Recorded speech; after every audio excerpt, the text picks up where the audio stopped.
Facebook সহ অন্যান্য সামাজিক মাধ্যমে একটি গুজব রীতিমতো ভাইরাল হয়েছে। সেটি হলো শেখ হাসিনা অসুস্থ, তিনি সিঙ্গাপুরে এসেছেন চিকিৎসা নেওয়ার জন্যে এবং শেখ হাসিনার একটি ছবি হাসপাতালের বিছানায় শুয়ে আছে। স্পষ্টত এটা বোঝা যায় যে এটি এআই দ্বারা তৈরি করা নকল ছবি। তো সেই ছবিকে কেন্দ্র করে বলার চেষ্টা করছে যে তিনি জীবন মৃত্যুর সন্ধিক্ষণে এই প্রচার করে একদল লোক রীতিমতো আনন্দে উৎসবে মেতে উঠেছেন। অন্য যে গ্রুপটি তারা বলার চেষ্টা করছেন যে শেখ হাসিনা যে সিঙ্গাপুরে এসেছে, তিনি ভারতীয় পাসপোর্টে এসেছেন, এত খারাপ যে বাংলাদেশের নাগরিকত্ব ত্যাগ করে তিনি ভারতে গিয়ে ভারতের নাগরিকত্ব গ্রহণ করেছেন এবং একটা গ্রুপ তো অনেক আগের থেকেই তার বিরুদ্ধে প্রচারণা চালাচ্ছে যে শেখ হাসিনা এখন আর মুসলমান নেই, তিনি হিন্দু হয়ে গেছেন। তো এই প্রচারণাটা এত বেশি মাত্রায় চলছে এবং যেটার অ্যাগেনস্টে এখনো পর্যন্ত আওয়ামী লীগের কোনো দায়িত্ববান ব্যক্তি কোনো বক্তব্য দেননি। এবং আমি আজকের এই দিনে যে ভিডিওটি করছি, অর্থাৎ এই গুজব শুরু হওয়ার পর থেকে আমরা শেখ হাসিনার পক্ষ থেকে কোনো অডিও বার্তা শুনিনি। ফলে এটা ধুমায়িত হচ্ছে এবং এটার আদৌ কি বাস্তব ভিত্তি আছে কি নেই সেটি বড় বিষয় নয়। বড় বিষয় হলো যে শেখ হাসিনাকে নিয়ে একটি আন্তর্জাতিক চক্রান্ত চলছে পক্ষে এবং বিপক্ষে। এক, দুই নম্বর হলো যে শেখ হাসিনাকে মৃত দেখার জন্য যেভাবে এক পক্ষ মানে রীতিমতো চোখে টর্চ লাইট লাগিয়ে তারা তাকিয়ে আছে যে কখন তার মৃত্যু সংবাদটা আসবে, আবার অন্য পক্ষ তার সুস্থ থাকা, তার বেঁচে থাকা এবং তার ফিরে আসা নিয়ে ভীষণ রকম আশাবাদী এবং তারা শেখ হাসিনার যে কোনো অধঃপতন, যে কোনো রোগাক্রান্ত হওয়ার খবর কিংবা তার অবর্তমানে দল কীভাবে চলবে এই কথাগুলো অনেকে কল্পনাই করতে পারছেন না। তো সেই জায়গাতে আসলে তিনি কেমন আছেন, কোথায় আছেন, কিভাবে আছেন, এই বিষয়গুলো নিয়ে আমাদের আসলে খোলামেলা আলাপ আলোচনা করার সময় এসেছে।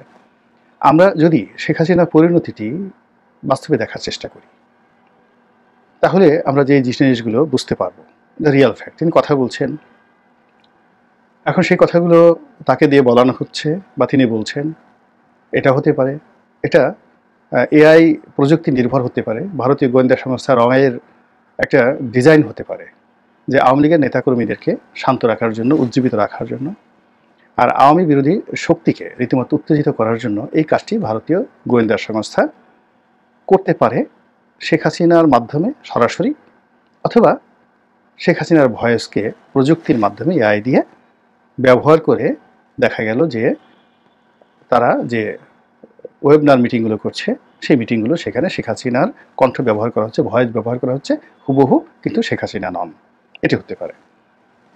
এখন দ্বিতীয় যে বিষয়টি সেটি হলো যে আমার সিক্স সেন্স বলছে ভারতের মাটিতে তিনি অনেকটা কার্যত নজরবন্দি অবস্থায় রয়েছেন। আমরা শুনেছিলাম যে তাকে ট্রাভেল পাস দেওয়া হয়েছে এবং তিনি চিকিৎসা নেওয়ার জন্য বা যে কোনো কাজে অনেক দেশে বা দেশের বাইরে যেতে পারেন। আমরা জানি যে তিনি ধর্মপরায়ণা, তার যদি সে ধরনের ট্রাভেল পাস থাকতো বা শরীর স্বাস্থ্য সুস্থ থাকতো তিনি একবারের জন্য হলেও মক্কা মদিনা ঘুরে আসতেন। এর কারণ হলো শেষ দিকে বাদশাহ সালমানের সঙ্গে, তার পরিবারের সঙ্গে তার একটা ব্যক্তিগত সম্পর্ক গড়ে উঠেছিল এবং সেই সম্পর্কটি এখন পর্যন্ত রয়েছে। এবং আপনারা জানেন যে বাংলাদেশে বাদশাহ সালমানের পুত্র মোহাম্মদ বিন সালমান তিনি শেখ হাসিনার জমানাতে সরাসরি বাংলাদেশে আসার জন্য একটা প্ল্যান করেছিলেন এবং এটা হতো একটা ঐতিহাসিক সফর। তো এই যে সৌদি যুবরাজের সঙ্গে তার যে সম্পর্কটি রয়েছে এটাকে ভিত্তি করে তিনি মক্কা মদিনাতে তিনি যেতে পারতেন। এক, দুই নম্বর হলো যে তিনি যদি ফ্রি থাকতেন তাহলে আমরা পুতুলের অনেক ভিডিও দেখি, ডব্লিউএসির অনেক ভিডিও দেখি, এমনকি তিনি যে জিম করেন, কথা বলেন সেগুলো আমরা দেখি, কিন্তু তার মায়ের সঙ্গে তার একটা স্টিল ছবি আমরা আগস্ট মাসে 5 তারিখ পরে আর দেখিনি। কোনো ডায়ালগ না, কোনো কথা না, কোনো দেখার সাক্ষাৎ নেই। এমনকি এত লোকের সঙ্গে শেখ হাসিনা কথা বলেন এবং সেগুলো ভাইরাল হয়, কিন্তু শেখ রেহানার সঙ্গে তার কথা, জয়ের সঙ্গে তার কথা, পুতুলের সঙ্গে তার কথা ওভার টেলিফোনে কেন হয় না? কাজেই তিনি যে অবমুক্ত নন, মুক্ত নন, বা তিনি যে ভারতের ম্যাটিকুলাস ডিজাইনের অধীনে যে তিনি চলতে বাধ্য হচ্ছে না সেটা আমরা বলতে পারবো না। আর আমার ব্যক্তিগত যে আশঙ্কা, সেই আশঙ্কাটি হলো যে শেখ হাসিনা পরিপূর্ণভাবে তার ক্ষমতাকালীন সময় ভারতের নিয়ন্ত্রণে ছিলেন না। তিনি মনে করতেন যে তিনি বঙ্গবন্ধু কন্যা, তিনি মনে করতেন তার বাবাই স্বাধীনতার অভিসংবাদিত নেতা, আওয়ামী লীগ না হলে, তার বাবা না হলে বাংলাদেশের স্বাধীনতা আসতো না, এবং তার মনের মধ্যে একটা এলিট ভাব ছিল। অন্যদিকে ভারতের যারা উত্তর পাড়ার লোক, কিংবা যেটাকে সাউথ ব্লকের লোক বলা হয়, দক্ষিণ ব্লকের লোক বলা হয়, তারা সবাই মনে করতেন যে ভারতের রাজনৈতিক সিদ্ধান্ত এবং মিলিটারি হস্তক্ষেপ ছাড়া বাংলাদেশ কখনো স্বাধীনতা লাভ করতে পারত না, আওয়ামী লীগের অস্তিত্ব থাকতো না। এবং তারা এও মনে করতেন যে তারা সেই 2009 থেকে একেবারে সেই শেষ দিন পর্যন্ত তারাই শেখ হাসিনাকে টিকিয়ে রেখেছে, এবং এখন শেখ হাসিনাকে আশ্রয় দিয়ে তারা বোঝানোর চেষ্টা করছে যে ভারত ছাড়া আওয়ামী লীগের কোনো গত্যন্তর নেই। কিন্তু শেখ হাসিনা এই জিনিসটি মানতে চাইতেন না। তিনি নিজের পায়ে দাঁড়াতে চাইতেন, তিনি অবাধ্য হতে চাইতেন, তিনি বাঙালির জাতীয়তাবোধ দেখাতে চাইতেন। এমনকি নরেন্দ্র মোদীকে অস্বীকার করে তুড়ি মেরে তিনি পশ্চিমবঙ্গের সঙ্গে সম্পর্ক রেখে মমতা ব্যানার্জির সাথে বন্ধুত্ব করে তিনি বাংলা, বিহার, উড়িষ্যার নবাব সিরাজউদ্দৌলার মতো করে একটি রাজনৈতিক প্রভুত্ব, বা মুর্শিদকুলি খানের মতো, আলিবর্দী খানের মতো একটি রাজনৈতিক প্রভুত্ব তিনি অর্জন করার চেষ্টা করেছিলেন। ফলে তার জমানাতে বাংলাদেশের পাশাপাশি আসামের সঙ্গে তার সম্পর্ক ভালো ছিল, মানে পশ্চিমবঙ্গের পাশাপাশি আসামের সঙ্গে তার ভালো সম্পর্ক ছিল, ত্রিপুরার সঙ্গে তার ভালো সম্পর্ক ছিল, বিহারের মুখ্যমন্ত্রীর সঙ্গে তার ভালো সম্পর্ক ছিল, যেটি জনাব নরেন্দ্র মোদী এবং জনাব অমিত শাহ তারা ভালোভাবে নেননি। ফলে শেখ হাসিনাকে একটা শিক্ষা দেওয়া দরকার ছিল তাদের, তারা সুযোগ খুঁজেছে এবং সেই সুযোগটি এখন তারা পেয়ে গেছে। ফলে শেখ হাসিনাকে দুর্বল করা মানসিকভাবে, শারীরিকভাবে, খাদ্য দ্বারা, ওষুধপত্র দ্বারা, বিষ দ্বারা, তারপরে পরিবেশ দ্বারা, প্রতিবেশ দ্বারা, এটি রাজনীতির অনেক পুরনো কৌশল। মুঘল আমল থেকে, তারও আগের থেকে এরকম অবাধ্য বড় বড় শাসকদেরকে ধরে এনে দিল্লিতে নজরবন্দি করে রাখা হতো। অনেক সময় গোয়ালিয়র দুর্গে, বিখ্যাত কুখ্যাত গোয়ালিয়র দুর্গে তাদেরকে বছর পর বছর আটকে রাখা হতো এবং তাদেরকে সেই মানসিকভাবে অসুস্থ বানিয়ে দিল্লির মানে অনুগত করতে বাধ্য করা হতো, অথবা তাদেরকে ধরাধাম থেকে তারা ওই জেলখানাতেই মরে যেতেন। কৌশলগত কারণে দিল্লি তাদেরকে মৃত্যুদণ্ড দিতে পারেননি। এটা সমগ্র ভারতবর্ষে, যেমন শিবাজি রাওকে গ্রেপ্তার করে অনেক দিন আওরঙ্গজেব আটকে রেখেছিলেন, তিনি তাকে মৃত্যুদণ্ড দিতে পারতেন, কিন্তু এটা হিন্দুইজম, হিন্দু কমিউনিটির উপর ভীষণ রকম একটা, যাকে বলা হয়, নেতিবাচক প্রতিক্রিয়া তৈরি হতো। তো এই কারণে শিবাজিকে জামাই আদরে তিনি বন্দি করে রাখতে বাধ্য হয়েছিলেন আগ্রার দুর্গে।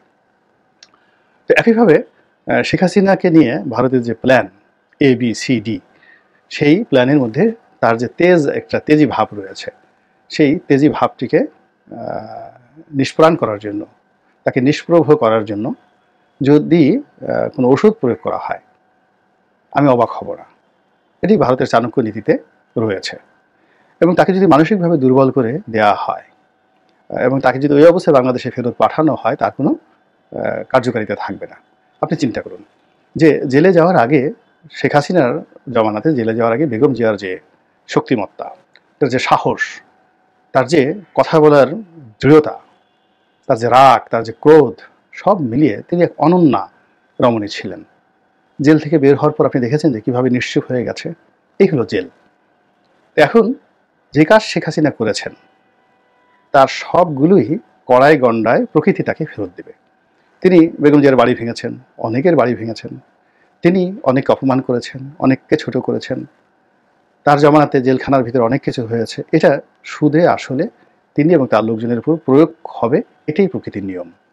এবং সেই নিয়মের যে গুঞ্জন সামাজিক মাধ্যমে ছড়িয়ে পড়েছে, এটির দুটো দিক হতে পারে।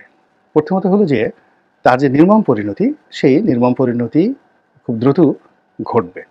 কারণ আল্লাহ যখন কোনো একটা জিনিস ঘটাতে চান, তখন মানুষের মুখ দিয়ে সেটি বের করে নিয়ে আসেন। অতীতে যেই জিনিসগুলি মানুষের মুখ দিয়ে বের হয়ে গেছে, ATM শামসুজ্জামান মারা গেছেন, নায়ক ফারুক মারা গেছেন, এরকম তাদের মৃত্যুর অনেক আগে এই গুঞ্জনগুলো ছড়িয়ে পড়েছে। আলটিমেটলি তারা আর বাঁচতে পারেননি, এরকম ঘটনা ঘটে। আবার যদি আল্লাহ রাব্বুল আলামিন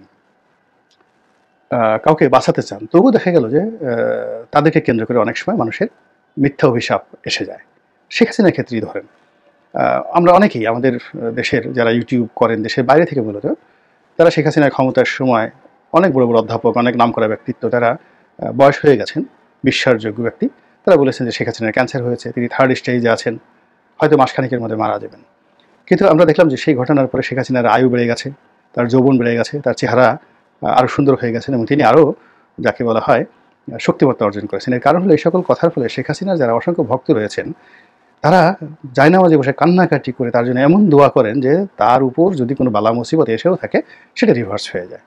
আবার এই যে দেখেন শেখ হাসিনা ভারতে বসে যে সকল কথাবার্তা বলছেন, যেগুলো আমার কাছে মনে হয় অনেক শানিত, অনেক পরিশীলিত, অনেক সাহসী এবং দৃঢ়তার সঙ্গে তিনি কথাগুলো বলছেন।